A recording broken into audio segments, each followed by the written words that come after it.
The Supreme Court on Tuesday granted interim bail to Asaram Babu on medical grounds in a 2013 rape case. The Supreme Court also directed Asaram to not meet his followers once he is released on interim bail as per reports. Asaram Bapu, the self styled godman who has thousands of followers across the country, is charged in multiple rape cases. He is currently lodged in Jodhpur Central Jail, where a judge has pronounced him guilty in one of the rape cases, that of a 16-year-old girl of Uttar Pradesh 5 years ago against him.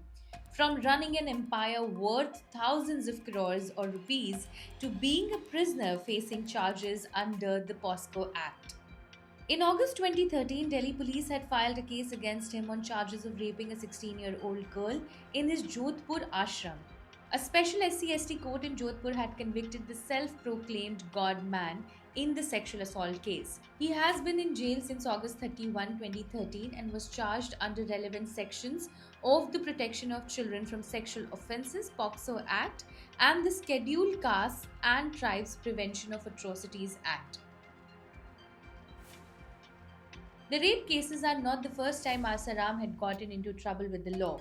In 2008, mutilated bodies of two children were recovered from the banks of Sabarmati River close to his ashram in Motera. It was found that some vital organs from the bodies were also missing. The Gujarat police had booked 7 of his followers in 2009 for the murders of the two children.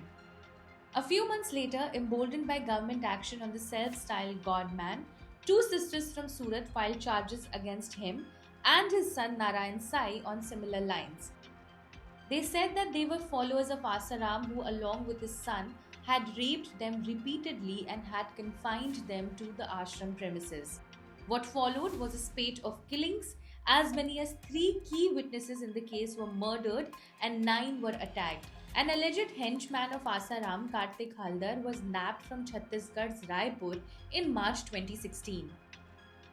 Despite criminal charges against him, the godman has more than 2 crore followers. He owns property worth millions, has close to 400 ashrams in 12 countries and more than 50 schools, as well as a printing press and an Ayurved unit.